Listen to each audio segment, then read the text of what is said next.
Voy a hablar, espero que realmente, de un tema que a mí me apasiona y espero que a vosotros también os guste, que es el interior de los planetas gaseosos. Este es un tema en el que me estoy introduciendo poco a poco. Por supuesto no soy un experto, como casi nada, pero bueno, estoy investigando el tema y espero que en un futuro hacer alguna contribución.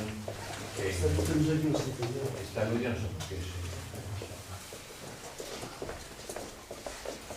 Bueno, voy a hablar de planetas gaseosos, no de otro tipo de planetas que sabemos que al menos en el sistema solar existen, son los planetas de tipo terrestre. Hay una clara distinción entre ellos, es que el sistema solar pues, nació de la contracción gravitatoria de nubes de gas y polvo.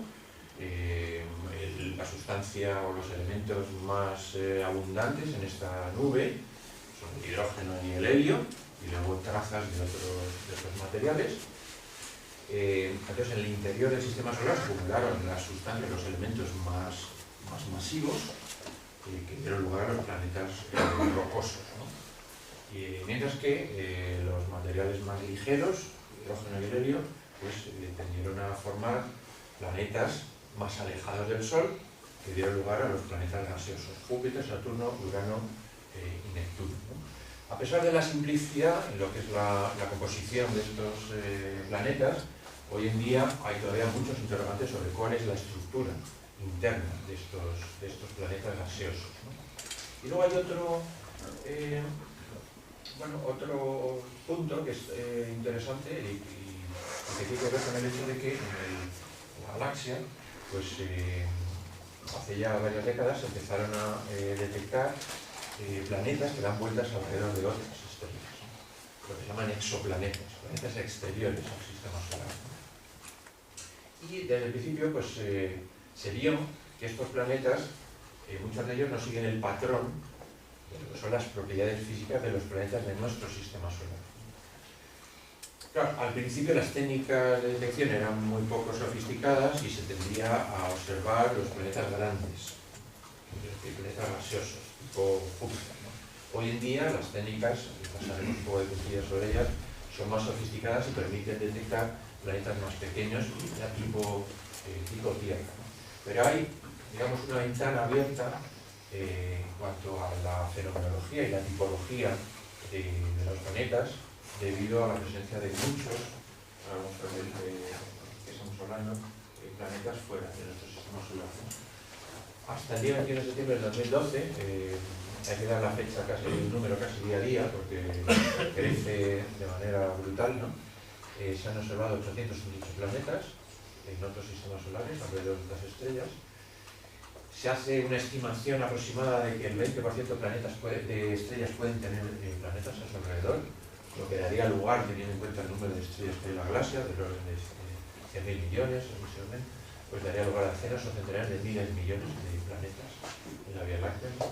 Muchos de ellos son de baja intensidad, están formados por elementos ligeros, es decir, planetas gaseosos, que es a lo que me voy a referir. Este es un ejemplo de sistema estelar con una estrella, bueno, que resulta ser binaria, si puede cualificarlo en el luz de la Tierra.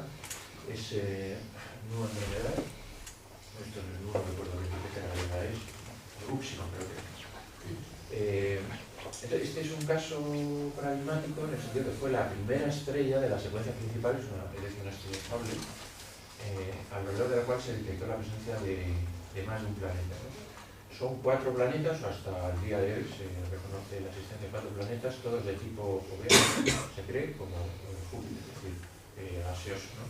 Esta estrella pues, se ve fácilmente cerca de, o sea, en Andrómeda, cerca de la galaxia Andrómeda.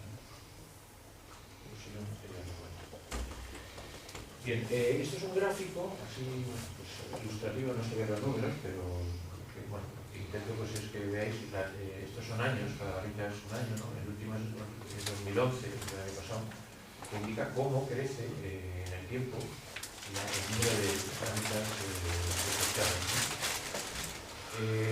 Bueno, hay muchísimos casos, obviamente hay bases de datos en la web donde podéis ir y mirar todo lo que se sabe sobre todos los exoplanetas detectados. Este sistema, que está en caso, HR 8799, es también muy interesante porque fue el primero en el que se pudo confirmar visualmente, es decir, con medios ópticos, es decir, ver los planetas, ¿verdad? La existencia de planetas que fueron detectados anteriormente de manera indirecta, con técnicas indirectas. Entonces, bueno, pues este es el sistema. Aquí la luz de la estrella, que por supuesto es superpotente en comparación con la de los planetas, se ha sustraído con software, ¿no? Y bueno, ha quedado este ruido. Bueno, aquí estaría la estrella, y estas son los planetas. Se conoce la existencia de un cuarto en este sistema. Bueno, estas son las órbitas, suponiendo que el Sol, la estrella está aquí, en este punto. Estas serían las órbitas en las que están situados estos planetas. Ahora veremos el tamaño de estos planetas, son planetas grandes, masivos, gaseosos.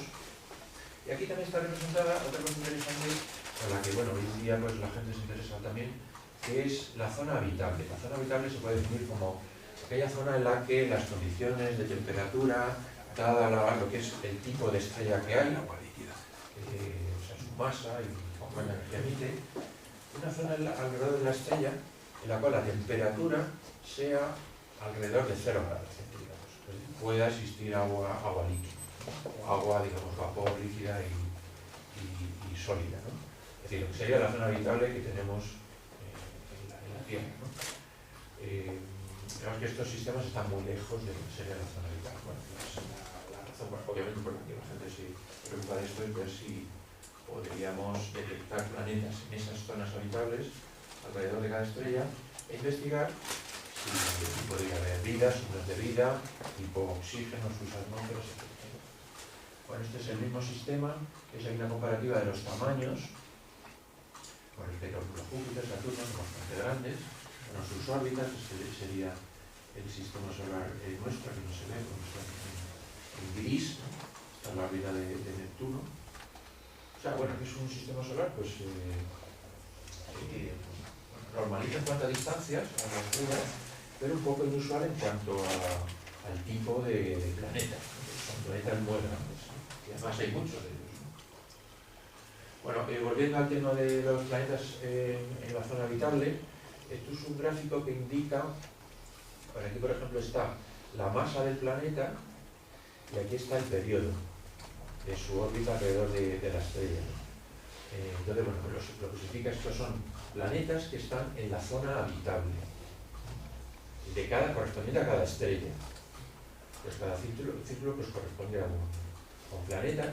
Su tamaño aquí representa el tiempo que pasa en la zona habitable durante su revolución alrededor de la estrella, ¿no? Bueno, la Tierra pues estaría, esto está en masas de Júpiter, la Tierra tiene del orden de unas cuantas centésimas de masas de Júpiter y el periodo pues, son 365 días, o sea, 100, 200, 300, estaría como por aquí, la Tierra. O sea, hay toda una plétora, todo un conjunto de posibles planetas, cada uno con una tipología muy diferente, pero que entran dentro de la representación de sería un planeta habitable, ¿no? Y se conocen bastantes, ¿no? 595. Bueno, estas son diferentes técnicas de detección de exoplanetas.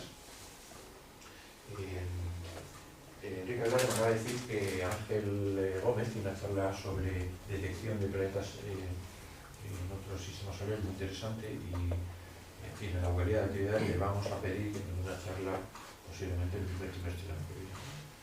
Entonces, yo no voy a incidir sobre esto, simplemente, bueno, pues saber que hay diferentes técnicas que se están certificando además, y digo, no a esto. Cito pues, 2 o 3 de ellas así rápidamente. Aunque no se observe la presencia óptica, o sea, visualmente de un planeta, lo que sí se puede observar es el movimiento que tiene la estrella de ese sistema solar alrededor del centro del mar. Cuando observamos una estrella que tiene un movimiento errático o oscilatorio alrededor de su trayectoria normal, todas las estrellas obviamente tienen un movimiento propio, pero si se puede detectar que tienen como unos ciclos a lo largo de su trayectoria en el cielo, pues se puede sospechar la presencia de compañeros que están tirando gravitacionalmente de la estrella, ¿no? Esto también pasa en el sistema solar. Esto es una representación del Sol, este círculo, y estos puntos es la trayectoria del centro de masa o del centro del sistema solar. El centro del sistema solar no coincide con el centro del Sol, sino que efectúa como trayectorias periódicas, ¿no? Que tampoco es que se extiendan mucho, porque la distancia al centro del Sol pues es comparable con el radio del Sol, ¿no? Pero bueno, pues es apreciable, ¿no? Entonces, desde fuera, una técnica muy sensible, se podría ver que el Sol en realidad se está moviendo de una manera periódica, ¿no? Y eso indicaría la presencia de planetas, planetas más masivos, Júpiter, por ejemplo. Otra técnica, pues es la de los eclipses. Un planeta puede eclipsar una estrella, y entonces la curva de luz de la estrella, que sería la combinación de la luz de ambos, cuando pasa por detrás, pues habría una discontinuidad, ¿no? Una variación, sería muy, muy pequeña en la luz que recibimos de la estrella, ¿no? Esta técnica es interesante porque no solo nos da idea de la masa del planeta, que en general es un parámetro que todas las técnicas nos lo dan, sino también de los radios. Haciendo una serie de mediciones en esta curva de luz, que es como la de una binaria eclipsante, pero en este caso el compañero es un planeta, ¿no?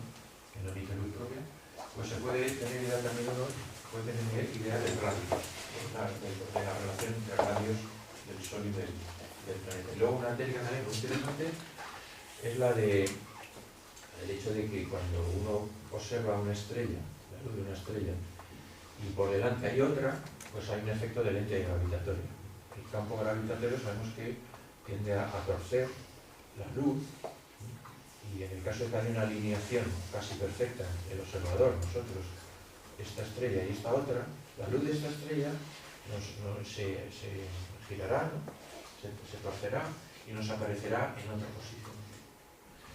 Entonces, si conocemos la masa de esta estrella, podemos ver el efecto añadido que tiene la existencia de un planeta que no vemos sobre esta deflexión de la luz e inferir, por tanto, de manera indirecta la presencia de este planeta. Esto se ha hecho con éxito en varias ocasiones.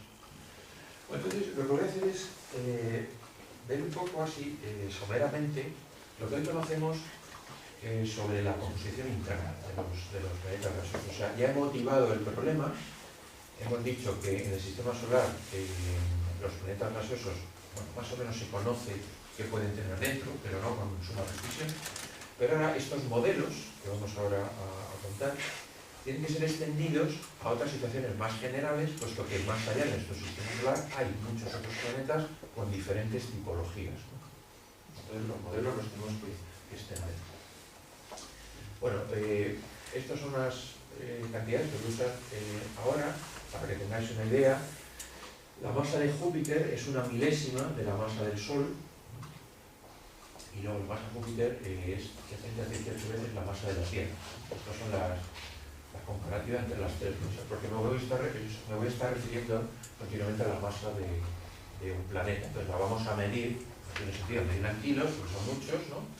Pero la vamos a medir en unidades de masas de Júpiter, masas solares, y estamos hablando de sistemas más masivos. Ahora hay que definir lo que es una estrella y lo que es un planeta, porque, aunque en nuestro sistema solar más o menos está claro, la detección de planetas en otros sistemas solares muy masivos ya hace que la distinción entre lo que es una estrella y un planeta esté un poco más difusa, no esté tan clara. Entonces hay que definir claramente lo que uno quiere decir por una estrella o que es un planeta. Lo que puede haber entre medias, que hay muchas cosas. Entonces, una estrella se puede definir como aquello que se forma a partir de una nube por colapso gravitatorio, ¿no? Y que es capaz de generar energía en su centro. Hay radiaciones nucleares en su centro que emiten luz o radiación electromagnética de diferentes tipos, ¿no? Hoy en día se considera que puede haber una estrella que emita luz y otras radiaciones por procedimientos basados en reacciones nucleares, estrellas que tengan este rango de masas, es decir, 7 centésimas la masa del Sol, ya tendríamos una estrella muy pequeñita, hasta 100 veces la masa del Sol. Pero también estrellas muy masivas. Y bueno, la formación de estrellas pues ya la conocemos, ¿no? Estrellas nacen y pueden dar lugar a un disco protoplanetario que luego pues, condensa en planetas. Hay un objeto intermedio entre estrellas y planetas que son las enanas marrones. Son objetos menos masivos que una estrella, de hecho están en el límite inferior, por debajo del límite inferior, de 0,07 masas solares. En términos de las unidades de masa de Júpiter estarían entre 10 y 70. Entonces son objetos que no tienen reacciones nucleares, al menos de fusión del hidrógeno en su interior. Algunos se cree que pueden tener algún tipo de reacción tipo deuterio, etc. Pero bueno, son objetos que emiten muy poca energía, por eso se llaman marrones, ¿no? Y tienen unas temperaturas centrales de 3 millones de grados. Estas son las enanas marrones. Son objetos intermedios entre estrellas y lo que serían los planetas. Los planetas más masivos y los planetas gaseosos. Los planetas gaseosos tienen un rango de masas entre unas pocas masas terrestres y del orden de 10 masas de Júpiter. A partir de 10 masas de Júpiter ya tendríamos lo que son las estrellas enanas marrones. Hay la definición de la Unión Astronómica Internacional de lo que es un planeta, esto por supuesto como todas es un poco arbitrario, que son objetos con una masa por debajo de la fusión del deuterio, es decir, con masas menores que del orden de 12 masas de Júpiter, o sea 10-12, y temperaturas centrales de 1 millón de grados. Esto sería un planeta. Entonces, es que hay como un continuo entre lo que es una estrella y un planeta, pero al menos podemos diferenciar y tener una definición más o menos clara que nos indique qué es cada cosa, ¿no? En términos de la masa. Entonces, aquí otra vez. En términos de masa de Júpiter, pues planetas por debajo de 10, enanas marrones entre 10 y 70, y por encima ya tenemos estrellas, ¿no? Y en masas solares, planetas menores de 0,01, masas del Sol, estrellas marrones entre 0,01 y 7 centésimas, y a partir de ahí estrellas, ¿no? Hasta un límite, hay límites superiores. Bueno, hay una cosa muy interesante, de la que voy a hablar algo. Este gráfico me parece muy complicado, pero tiene dos ideas que es por lo que tenéis que saber. Es que si uno representa el radio de un objeto, aquí estoy mezclando todo, planetas, enanos marrones y estrellas, todo lo que se pueda ver en el cielo, ¿no? O detectar.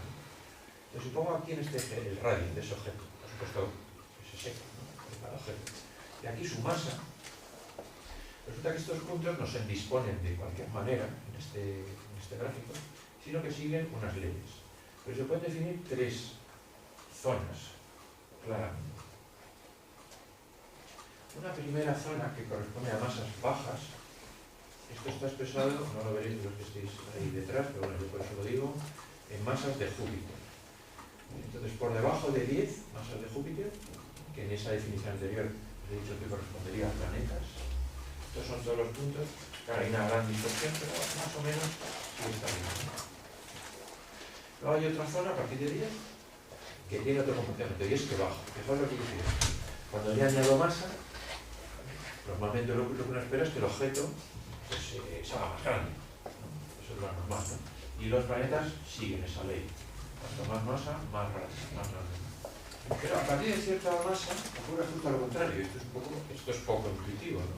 Cuando uno añade más masa, resulta que el objeto se reduce en tamaño, ¿no? Esto es un poco raro. Bueno, esta línea corresponde a lo que serían las enanas marrones. Y luego está otra zona clarísimamente diferente que tiene lugar para masas mayores de 10 masas de Júpiter. Esto sería lo que antes he definido como rango de estrella. Aquí el comportamiento es completamente diferente. El radio sube rápidamente con la masa. O sea que hay tres zonas claramente diferentes. Entonces esto es muy interesante porque simplemente viendo la masa del radio uno puede decir, a grosso modo, delante de qué estamos, qué tipo de objeto estamos. Bueno, no me voy a enrollar con esto, salvo que alguien al final tenemos un interés, pero cada uno de estos comportamientos hoy en día se sabe de dónde viene. Por ejemplo, el de estrellas, se sabe que este comportamiento más o menos es proporcional. Cuando doblamos la masa, el radio de la estrella se dobla. Y esto es debido a que una estrella no es más que una enorme masa de gas que se puede tomar a todos los efectos como si fuera una silla. El gas que respiramos, las densidades químicas en las que estamos, eso es su gas ideal que tenemos aquí, pues una estrella también. Nos cuesta mucha más temperatura y mucha más presión. Pero básicamente es comportamientos. Mientras que estos otros comportamientos tienen que ver con otros procesos físicos que tienen lugar en los objetos, que claramente son también una huella que nos da la identidad del objeto. Pues entonces voy a hablar un poquito de los modelos. Como siempre en ciencia lo que se hace es observar la realidad y intentar hacer un modelo de lo que se observa. Los modelos los necesitamos porque es la única forma de entender lo que pasa. Formulamos un modelo, intentamos que ese modelo case con las observaciones que se conocen hasta ese momento y ese modelo luego se usa para predecir otras propiedades, que luego se ve si son correctas o no. Entonces hay que ajustar el modelo un poco más o no. Entonces, bueno, modelos para el sistema solar se conocen. En el sistema solar tenemos la suerte de que hemos podido mandar sondas espaciales a observar los planetas gaseosos de todos, Júpiter, Saturno, Urano y Neptuno, han sido visitados por sondas espaciales. Ahora diré lo que se puede medir desde el espacio, cuando mandamos una sonda en las cercanías. Pero estos modelos luego los tenemos que extrapolar a otros sistemas, y es donde ya podemos tener más dificultades. Bueno, el modelo básico que se maneja hoy en día nos dice que el interior de Júpiter tiene una estructura un poco compleja. ¿Quién? Una zona central que se supone que es rocosa, de la cual está concentrada los elementos más pesados, como el hierro. Luego una zona alrededor que está formada por hielo. Cuando digo hielo puede ser hielo de agua o hielo de otros elementos también del orden de como el agua, que puede ser el metano, el amoníaco, elementos más o menos ligeros, pero más pesados que el hidrógeno. Y luego toda una zona en la que tenemos hidrógeno y helio. Esto no es sorpresa, puesto que los elementos básicos que dieron lugar al sistema solar, en gran mayoría, pues son hidrógeno y helio. Pero la estructura de estas capas es bastante curiosa y luego hablaré. Entonces, ¿qué sabemos de los planetas gaseosos? Por un lado sabemos su masa. La manera en la que se mueven los planetas alrededor del Sol nos da la masa que tiene cada planeta. Esto es sencillo medir desde los tiempos de Newton, ¿no? Pero luego hay otras cosas que podemos también medir sobre la gravedad de un planeta, que son estos coeficientes que ahora paso a definir, J2, J4, y hay toda una serie infinita de elementos que podemos medir. Todas estas sondas han visitado Júpiter y otras Saturno y Urano y Neptuno, algunas otras. Entonces nos han podido mandar información sobre cuál es el campo gravitatorio de estos cuerpos, que dista mucho de ser el de una esfera simplemente. ¿Por qué? Porque para empezar sabemos que Júpiter, de hecho todos los planetas en una mayor medida o en otra, están achatados por los polos. Esto es debido a que rotan. De hecho, si nosotros cogemos una esfera fluida y la hacemos rotar, enseguida se achata debido a la fuerza centrífuga. A la Tierra también le pasa esto. Claro, la Tierra no es exactamente un fluido, ¿no? Tiene partes rocosas, pero es un material elástico que al rotar pues también se achata, ¿no? Pero bueno, los planetas gaseosos son los que tienen, al ser fluidos en su casi integridad, son los que tienen un achatamiento más pronunciado. Pero este achatamiento da lugar a que la fuerza gravitatoria que siente un satélite que se mueve en las inmediaciones del planeta no sea la de una esfera, sea algo mucho más complicado. Entonces depende no solo de la distancia a la que está, sino también de la posición angular con respecto a su eje. Y esa fuerza gravitatoria distinta de una esfera viene dada por estos coeficientes. Esta expresión matemática que no comento. Estos coeficientes se han medido, son números pequeños, pero se han medido para Júpiter y Saturno y Urano y Neptuno. Por ejemplo, hay una práctica muy bonita que hizo Tomás Luis Gómez de Quiroga, esta agrupación hace muchos años, que fue midiendo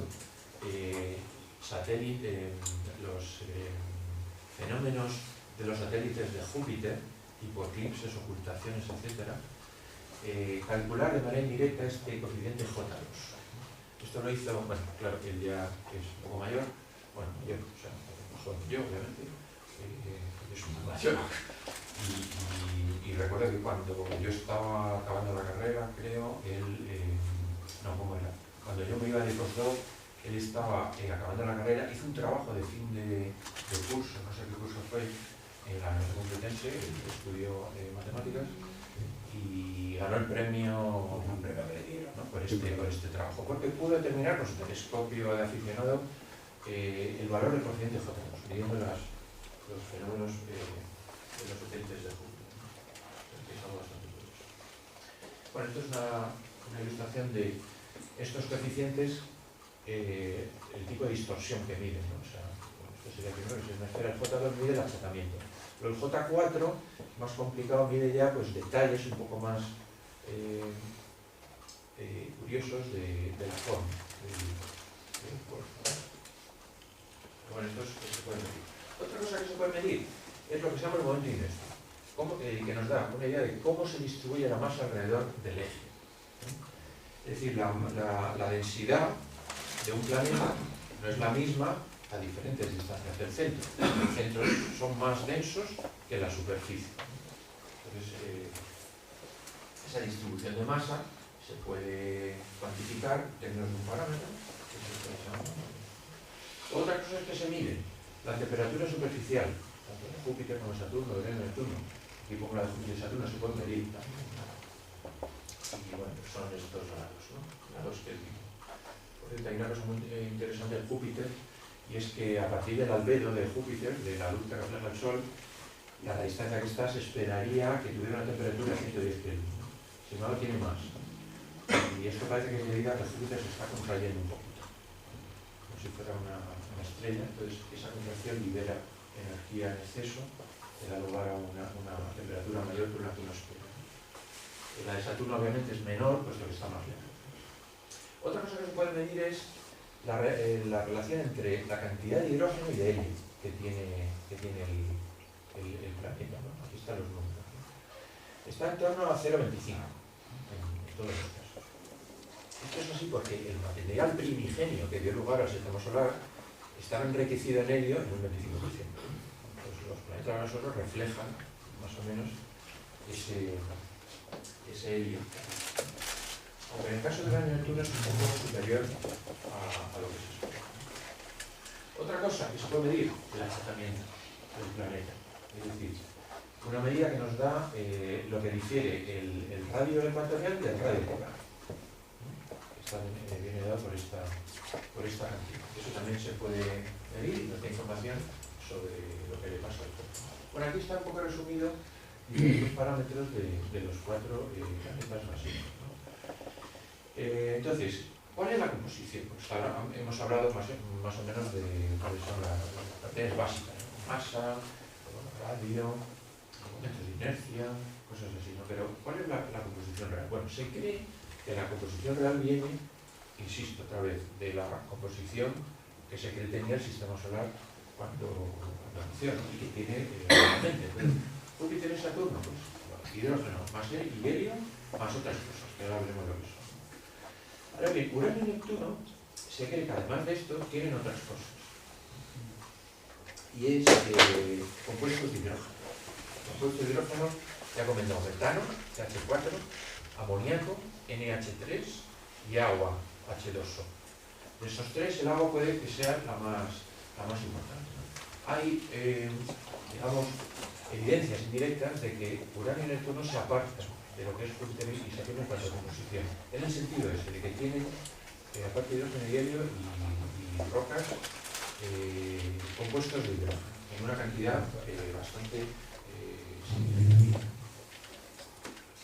Bueno, ahí pongo la evidencia, pero no. Entonces, esto es lo que se cree que puede ser la estructura de cada uno de los 4 planetas, ¿no? Júpiter y Saturno son parecidos, salvo que las diferentes capas pues tienen diferentes radios. El Júpiter tendría un núcleo sólido de rocas y metales, luego a modo de capas de cebolla, ¿no? En sentido hacia afuera, una capa bastante espesa que sería hidrógeno metálico, para ver lo que es, luego otra capa afuera que serían hidrógeno y helio, y luego ya la atmósfera, también de hidrógeno y helio, y posiblemente enriquecida en trazas de otros materiales, otras sustancias. Saturno sería el mismo que otro, pero tiene un núcleo más grande. Luego, Urano y Neptuno son distintos, en el sentido de que tienen una capa exterior de hidrógeno y helio, pero entre medias tienen una capa de estos elementos compuestos de hidrógeno, que señalaba antes, metano, amoníaco y sobre todo agua. Eso es ya algo un poco diferente. Bueno, entonces este es un perfil de lo que sería la estructura del interior de Júpiter y Saturno. Aquí hay tres ideas que os comento. El interior de roca, hielo y hielos. Esta capa de hidrógeno metálico, ahora diré que es hidrógeno metálico, y luego una capa básicamente hidrógeno, con trazas de helio también. Esta idea es la composición en helio. O sea, aquí ha habido como un 23% de esta capa.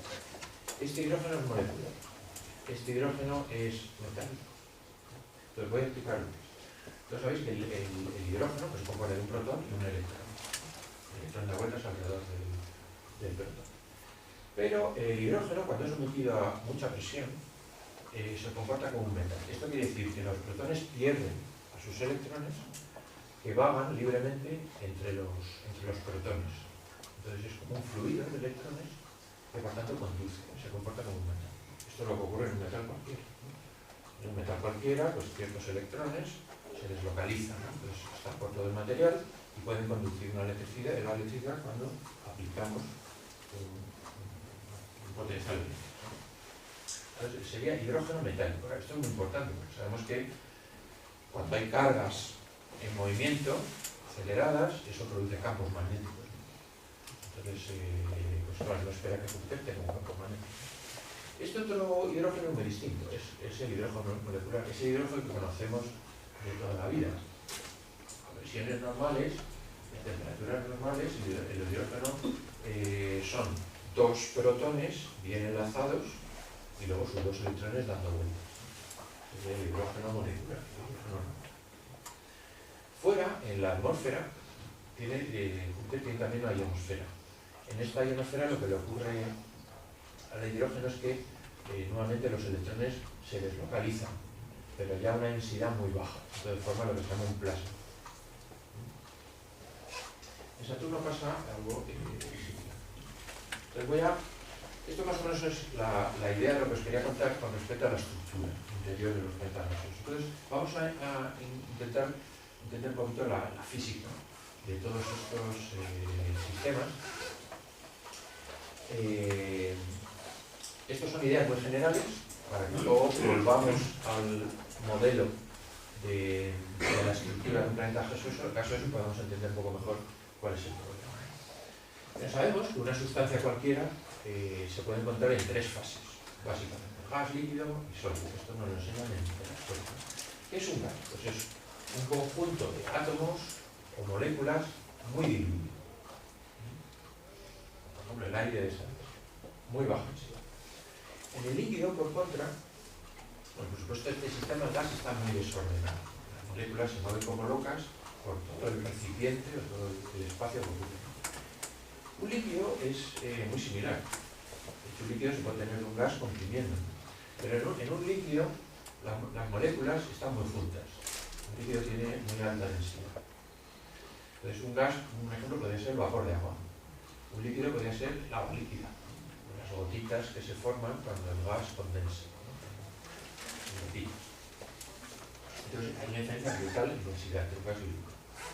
Un sólido, ¿qué es un sólido? Un sólido no es más que un líquido cuyas moléculas están ordenadas, formando una red periódica, en principio, pues, infinita.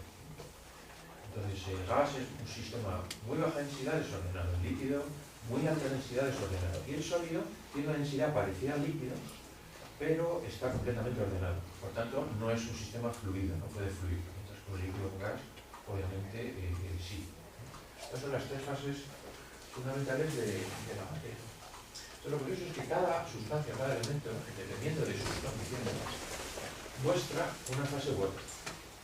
En concreto, para cada sustancia, dada la presión y la temperatura, yo sé decir en qué fase está, en qué estado está. Eso me da lo que se llama el diagrama. En el diagrama de fase lo que hacemos es representar por estas regiones, para cada temperatura y cada presión, en qué fase está la sustancia. Lo que se puede ver es que entre cada región hay unas zonas en las que hay un cambio de fase. Por ejemplo, si tenemos un sólido, un hielo de agua, y nosotros a una cierta presión, por ejemplo la atmosférica, nos estaríamos moviendo en vertical, ¿no? Poniendo que está fuera la presión atmosférica, y subimos la temperatura, ese hielo va a fundir en un líquido, ¿no? Y funde justo en este momento. Sabemos que a presión atmosférica el agua funde a 0 grados. Entonces, si esto fuera la presión atmosférica, vamos a 0 grados, se está fundiendo. El gas líquido igual, tiene su zona que diferencia ambas. Este sería el caso, por ejemplo, en el punto de ebullición del agua. Una atmósfera, por ejemplo, si la atmósfera fuera esta, cuando tenemos depresión, cuando tenemos un líquido y lo calentamos hasta 100 grados, sería esto, el líquido empieza ahora a convertirse en gas. Empieza la ebullición y se convierte en gas. Esto viene dado por esta línea. A diferentes presiones, el paso del líquido al gas tiene lugar a otra temperatura, y lo mismo del sólido al líquido. El sólido también puede pasar a gas directamente en un proceso que se conoce como sublimación. Bueno, y viceversa, un gas puede condensarse en un sólido y un líquido puede pasar a sólido, etc. Entonces, la idea es que dada la temperatura y la presión, yo sé que para cada sustancia tengo un diagrama de fases que me dice dónde estoy. Entonces, ¿cuáles son las fases del hidrógeno? El hidrógeno tiene fase gas, tiene fase líquido y tiene fase sólido.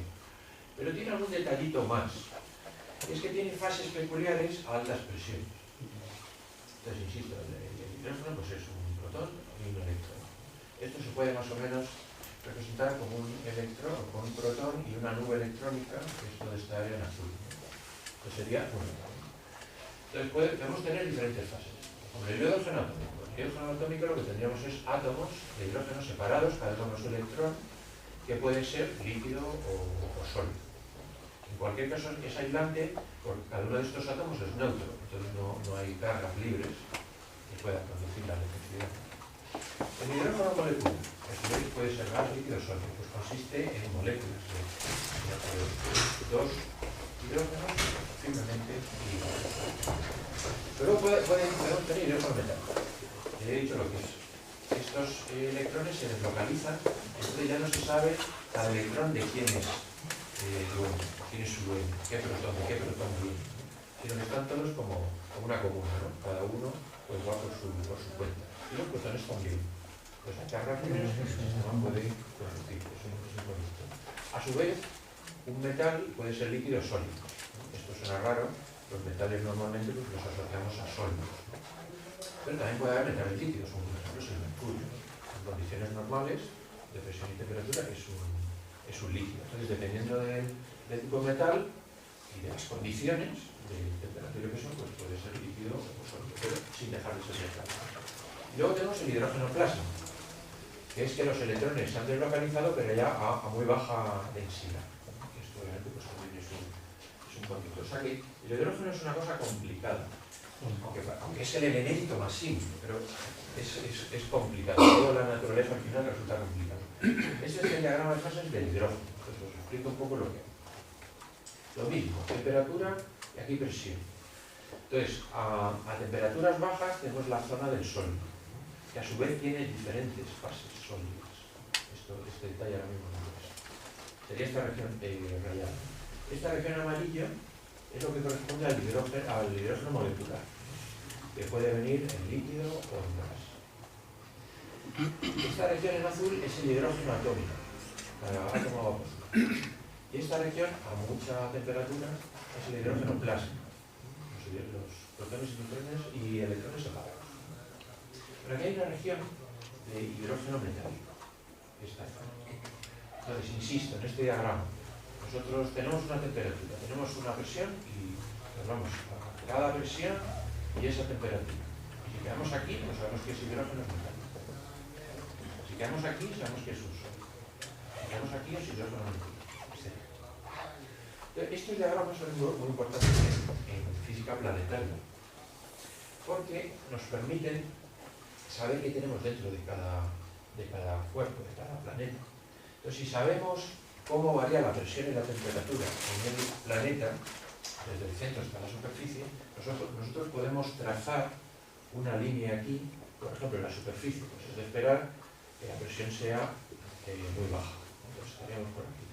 Conforme nos vamos acercando al centro del planeta, la presión irá en aumento, la temperatura igual, ¿no? Entonces, lo que hacemos es desplazarnos por una zona, por una línea en este diagrama. Entonces, si ese sistema, ese planeta está formado de hidrógeno, como es el caso, que la mayor parte de la masa es hidrógeno, lo que podemos saber es en qué estado está ese hidrógeno. Entonces, sabemos que en Júpiter, Saturno, Urano y Neptuno, cerca de la superficie, lo que tenemos es hidrógeno molecular, por aquí. Bueno, ya fuera, en lo que sería la atmósfera, he dicho que tenemos plasma, ¿no? Pero ya cuando nos metemos, lo que tendríamos sería hidrógeno. Nos vamos acercando, vamos penetrando cada vez más, y vemos que pasamos a una región en la que el hidrógeno es metal. Hasta que sabemos en Júpiter, y bueno, en todos los planetas gaseosos, el interior es metálico, lo cual es muy importante. Estos diagramas de fase se tienen en los laboratorios, no hace falta ir al planeta para verlos, ¿no? Entonces, bueno, aquí vuelvo otra vez a esta estructura. Insisto, un núcleo rocoso que es relativamente pequeño, pero luego toda una zona enorme de hidrógeno metálico y luego hidrógeno molecular. Bueno, acabo ya, y he hablado de hidrógeno, no hablo nada del helio. El helio lo que hace es, o sea, el helio está por aquí también. Pues este Y, en astrofísica se representa el porcentaje de helio que tiene una nube, ¿no? En este caso sería el 27%. Este Z indica otras sustancias más pesadas que el helio, ¿no? Podrían ser trazas, pues es lo de agua, lo que fuera, ¿no? Pero casi todo es hidrógeno. Entonces uno puede entender la estructura básica acudiendo a las propiedades del hidrógeno que, insisto, se pueden obtener en un laboratorio en la Tierra. Pero luego, hoy en día se cree que el agua también es bastante importante, sobre todo en Urano y Neptuno, y también en muchos otros exoplanetas que se han estudiado. Y es que el agua, digamos, es muy abundante en todos los planetas y en ciertos satélites, pues Europa o otros, puede haber mucha agua. Se han detectado exoplanetas donde también puede haber una gran contribución de agua, en lo que se llama Neptunos calientes, hot Neptunes. En concreto, digo dos palabras sobre este exoplaneta J436b, que está alrededor de una estrella. Voy a hablar de él un poquito. Bueno, esto se detectó hace unos años, creo que fue en el 2004. Inicialmente no se tenía muy bien medido, había mucha incertidumbre sobre el radio del planeta. Entonces los modelos que se tienen sobre los planetas gaseosos indicaban que esto es una representación, no es el planeta real. Indicaban que podía estar compuesto básicamente de agua, lo cual era bastante interesante, ¿no? Efectos de astrobiología, posibilidades de que ahí hubiera vida, ¿no? Bueno, luego está una distancia de su Sol que no está bien, no está en la zona vital, pero bueno. Entonces, luego se ha corregido el radio y se ha visto que el modelo implica que tiene que tener también una zona de hidrógeno, un poco más fuera. Pero el núcleo, o sea, la contribución más grande es de agua. O sea, que es una cosa interesante. Tiene un tamaño muy parecido al de Neptuno, está aquí, una masa de 4 veces la de la Tierra, Y bueno, se detectó con una técnica que es la técnica de la velocidad radial. Viendo el espectro de una estrella y cómo se mueven las líneas espectrales, uno puede medir directamente por el efecto Doppler la velocidad radial, la velocidad con la que la estrella se acerca o se aleja de la Tierra. Entonces, en casos en los que esa velocidad radial, en función del tiempo, no sea constante o no varíe proporcionalmente al tiempo, sino que sea periódica, como en este caso, pues uno puede intuir que la estrella como que se está acercando y alejando de nosotros, y eso es debido a la presencia de otros cuerpos. Entonces es una técnica muy potente para detectar, haciendo mediciones de esta curva, se puede detectar muchos parámetros físicos de la estrella, como su máximo. Entonces, bueno, el agua se cree que es muy importante, y hoy en día, aunque parezca mentira, no se sabe mucho sobre el agua. El agua pues, es el elemento fundamental, lo bebemos, etc. Y bueno, el agua, el H2O, es una sustancia muy compleja. Está formada por un oxígeno y dos hidrógenos. En principio es una sustancia simple, pero en realidad es una sustancia muy compleja. Y más o menos a las temperaturas y presiones a las que nos movemos en el planeta Tierra, las propiedades del agua, que son raras, pero se pueden explicar. Una propiedad muy rara del agua, que tiene muy pocas otras sustancias, es el hecho de que el agua hielo es menos densa que el agua líquida. Es decir, el agua hielo flota. En un lago, pues lo primero que se hiela es la superficie. En un río o en un mar, es la superficie. El hielo es menos denso, es muy anómalo. Los sólidos suelen ser más densos que los líquidos, que su líquido. Y esto es una propiedad, sin embargo, básica en el planeta Tierra. Que el hielo de los lagos esté arriba, por lo cual la vida abajo del lago puede suceder. Y luego tiene muchas otras anomalías. El agua tiene hasta 22 anomalías, cosas raras que le pasan que no le suelen ocurrir a las otras sustancias. Pero en los regímenes en los que el agua para los planetas gaseosos es importante, son enormes presiones y enormes temperaturas, las propiedades del agua no se conocen bien, son muy raras. Entonces el agua a alta presión, por ejemplo, puede llegar a ser conductora. Es un conductor muy bueno, es un sistema iónico. Entonces hoy en día todavía se están estudiando las propiedades del agua en los laboratorios para saber cómo se comporta, cuáles son sus diferentes fases, ¿no? Entonces, para acabar, este es el diagrama de fases del agua. De presión y temperatura. Entonces, hay un vapor, que lo conocemos, hay un líquido, el agua líquida, y luego hay una zona sólida. Se conocen hasta 15 fases sólidas diferentes, 15 diferentes hielos. El hielo normal es este, el que se llama en cristalografía IH, que es el hielo que aparece pues, en las neveras y todo eso. Pero a otras presiones, a otras temperaturas, aparecen otros tipos de hielos.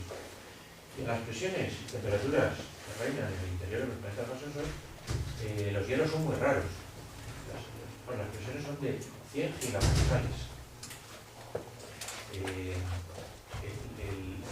La presión atmosférica son 100 kilopascales, o sea que hay un factor de kilo a giga, pues es un factor 1.000.000. O sea que es tremenda la presión en la que está. Entonces, el hielo se comporta de otra manera completamente diferente. Y claro, saber cómo se hielan esas presiones es muy complicado, porque uno puede hacer modelos que se hacen y puede hacer experimentos, pero en los laboratorios es muy complicado generar presiones de 100 gigapascales. Es enormemente complicado. Esto hoy en día, sin embargo, se puede conseguir. Se suele hacer con experimentos basados en ondas de choque. Lo que se hace es, se coge una placa metálica y por un medio magnético, una manera magnética de hacerla, se somete a un campo magnético y esa placa metálica se acelera rápidamente en el seno del líquido, de agua normal. Se acelera hasta velocidades enormes, del orden de 30 km por segundo. Una placa moviéndose dentro del líquido a esa velocidad. Entonces genera una onda de choque que comprime tremendamente la densidad y se pueden generar presiones tan altas. Esto, obviamente, son laboratorios con aparatos muy sofisticados.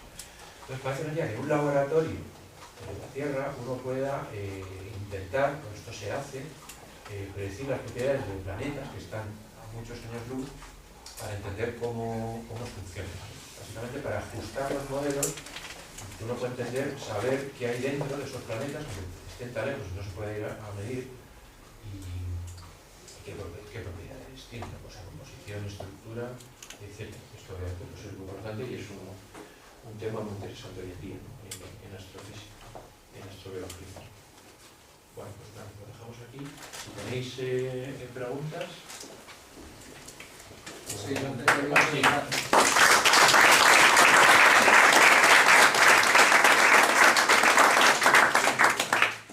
Perdona, cuando hablas del porcentaje de composición que te refieres al 25% helio, ¿a qué te refieres? ¿A peso en sí o a número de átomos comparados con el hidrógeno? Peso. Bueno, o sea, uno coge un volumen dado de material y qué hay. Esto, bueno, hay otro aspecto de este problema que también a lo mejor es interesante comentar, bueno, postillos durante este problema. Y es que cuando uno dice que, claro, aquí tiene una composición de, pues aquí sería pues el 73% de peso de hidrógeno y el 27% de helio, y quizá algunas cosas de otras cosas, ¿no? Uno lo que está diciendo es que en toda esta región esa es la composición, ¿no? Pero eso puede no ser cierto. O sea, esa composición podría variar, ser distinta aquí que aquí.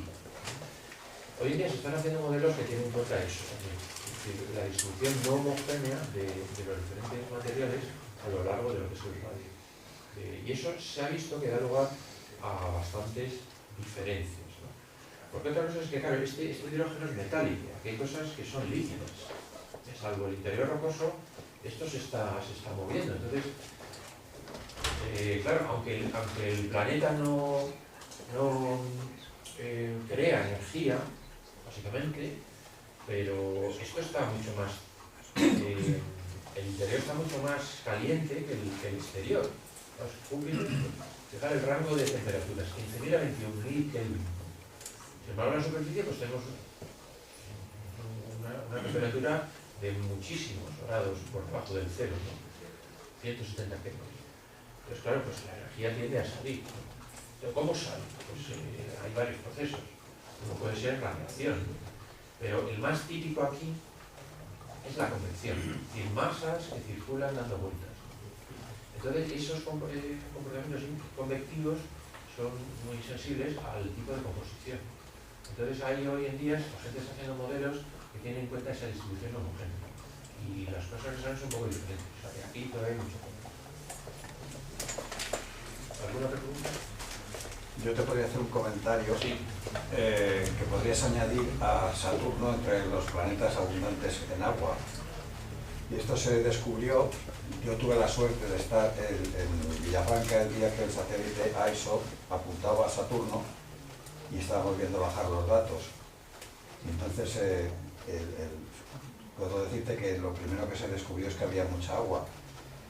Después el astrónomo que llevaba aquella observación encontró agua en muchos más sitios, pero no tuvo la delicadeza de contármelo a mí.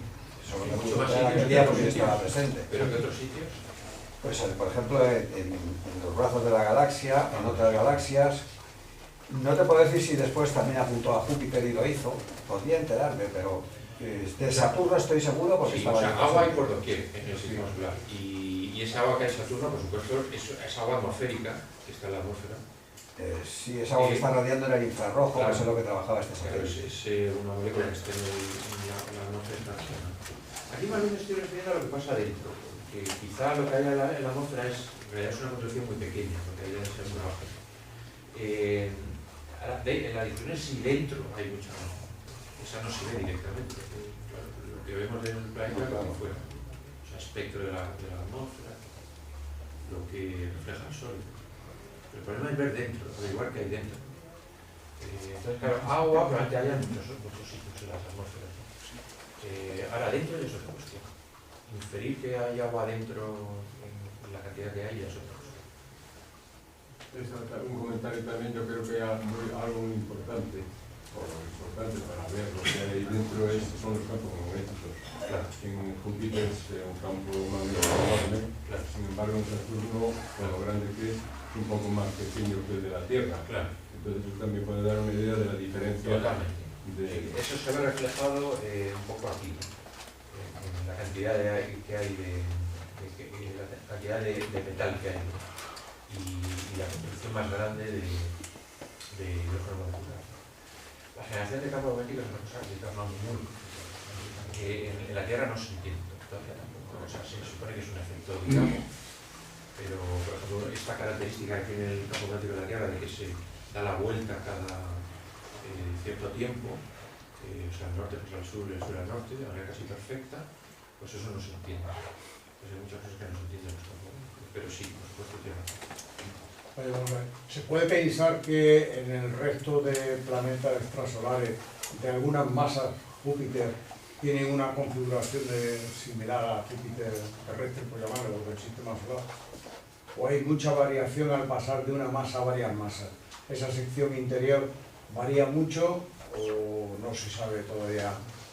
Bueno, yo tampoco he investigado mucho los modelos aplicados a planetas exteriores tipo Júpiter. He visto algunos y hay gran variación. O sea, cada caso puede ser diferente, pero tampoco he hecho un estudio de la casuística. Y los famosos Júpiter calientes, por la proximidad a la estrella en la alta temperatura que tienen, deformarán también. Por supuesto. Eso puede cambiar completamente. O sea, uno lo que tiene es un modelo físico de lo que ocurre. Tenía una pestaña aquí aplicada, preparada, a ver si la tengo por aquí, la tengo por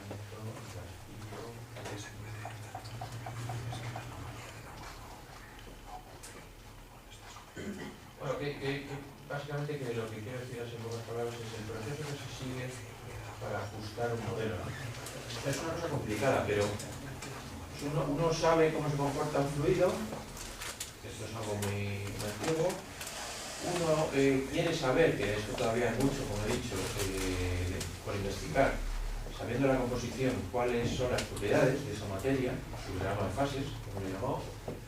Luego uno tiene que hacer hipótesis sobre qué fuentes de energía tiene dentro, por ejemplo, si todavía está liberando energía de su formación, si hay elementos radiactivos que pueden contribuir a la generación de energía, pasa en el planeta Tierra, en muchos otros planetas, la opacidad, lo opaco que es el sistema en la que fluyen, sumideros de energía, que son la radiación y la convección, el transporte de energía de dentro a fuera. Y todo este modelo, que ya se conoce como física básica, claro, luego hay que casarlo con los datos observacionales. En el sistema solar tenemos muchos datos observacionales. Ya los supuesto tanto o sea, temperatura superficial, bueno, masa radio, momentos de inercia, cómo gira. Pero fuera no, entre las estrellas no. Entonces aquí esto tenemos muy poquitos datos sobre las estrellas, ¿no? Entonces claro, las predicciones del modelo pues son como son. Tener incertidumbres enormes. Sí, hasta hace 2 décadas se creía que todos los sistemas solares eran como la Tierra. Exacto. Y ahora pues como el nuestro. Y ahora el nuestro es casi una singularidad. Entonces el modelo es muy flexible, pero claro, luego hay que ajustar el modelo a los datos que conocemos. Entonces si no conocemos muchos, pues el modelo es débil. Luego hay unas predicciones muy inciertas, ¿no? Con mucho rango de predicción. Entonces cuando antes, claro, he puesto aquí la transparencia de este planeta, ¿no? Que aquí es muy bonito, ¿no? Esto lo he cogido de la entrada de este exoplaneta en Wikipedia, ¿no? Pues sí, estas figuras, ¿no? Está muy bien. Y lo claro, que hay una estructura muy clara, tal, que es la que se propone con el modelo, ajustando pues lo poco que se conoce del planeta, ¿no? Pero claro, esto es más superior, ¿no? Sí. ¿Se podría decir que las características de los sistemas planetarios exteriores son producto del azar? Supongo que sí. Habrá detalles como, por ejemplo, bueno, la composición puede que sea muy similar en todos los casos, ¿no? Estamos hablando No estoy hablando no bajo el punto de vista de la composición, sino de la geometría. Sí, o sea, Sí, la geometría, yo qué sé, o sea, puedes tener una nube más o menos densa, dada la misma composición, por ejemplo. Los estrellas de la galaxia, pues, podemos suponer la composición más o menos la misma, ¿no? Pero luego, por ejemplo, el momento angular que tenga esa nube, si es grande, pues al formarse los planetas pues, será más rápido y todo será más violento. A lo mejor los planetas no se pueden formar, o sea, la creación de planetesimales no es tan eficaz como fue en el sistema solar. Puede haber una variedad enorme con unas pocas variaciones iniciales, parámetros muy básicos. Masa inicial de la nube, rotación, una composición dada, y luego el azar de la propia dinámica. O sea, se sabe que los planetas pues, gigantes pues, se formaron más cerca de la estrella del Sol, pero luego migraron hacia afuera. ¿Por qué? Pues a lo mejor había más masa afuera de Júpiter que dentro, entonces migró. Pero a lo mejor no hubiera sido así, no hubiera migrado y lo hubiéramos visto más cerca, por lo cual hubiera perdido más sustancias volátiles, ¿no? Hubiera sido más pequeña.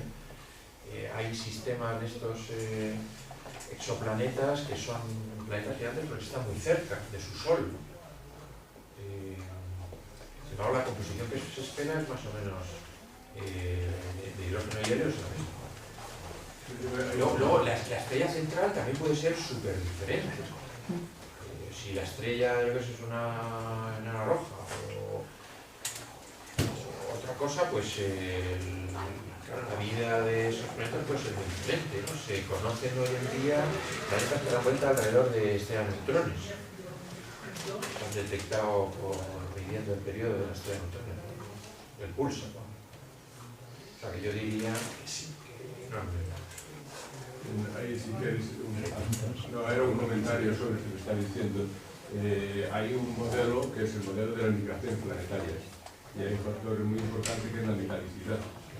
Entonces, en función de la metalicidad, pues se forman más o menos con rapidez los núcleos y lo que se deduce de lo que se está viendo ahora es que en discos protoplanetarios muy masivos se forman gigantes gaseosos. Esos gigantes gaseosos van interfiriendo con la masa y van cayendo hacia la estrella y caen hasta que el disco desaparece. En el momento que el disco desaparece se queda frenado. Entonces, hay evidencias de muchos gigantes gaseosos que han caído a la estrella porque se encuentran ahí los componentes, ¿no? Y ahí, pues, nuestro sistema es casi un poco... o sea, Júpiter se queda un momento dado, afortunadamente frenado en un sitio, y es un poco excepcional, pero vamos, nuestro sistema solar es más bien de metalicidad baja, pero hay muchos que son más altos, entonces el planeta va barriendo y cae hacia la estrella, entonces ahí lo que hay es una duda muy importante, y es que un sistema donde un Júpiter ha barrido hasta que viene la estrella, ¿qué es lo que ha dejado detrás? Puede haber ahí planetas terrestres o no. Claro, sí, que esté intercambiado, digamos, enorme. Sí. Vale, muy buenas. ¿Cómo de pequeño puede ser un planeta gaseoso? Porque a fin de cuentas es su propia gravitación la que retiene ese gas. Entonces supongo que habrá algún límite para que un planeta gaseoso tenga un tamaño mínimo. Supongo que sí. No estará por algo. Lo desconozco. Pero a lo mejor tampoco es tan restrictivo. Se habla de 10 más de una determinada supertierra. Voy a invertir en eso. Urano, Neptuno,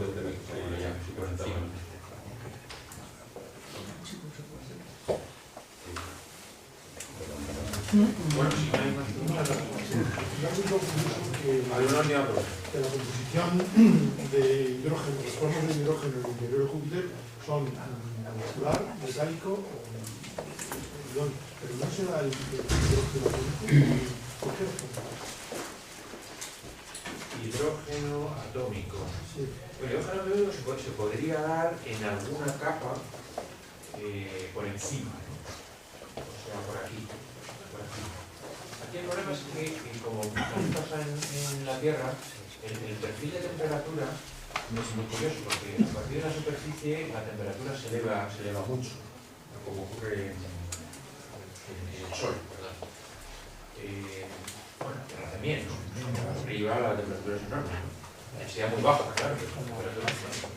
Entonces podría ser que en esta zona de transición hubiera hidrógeno positivo, que sería pues, la disociación de esta molécula. Pero luego enseguida empieza a hacer.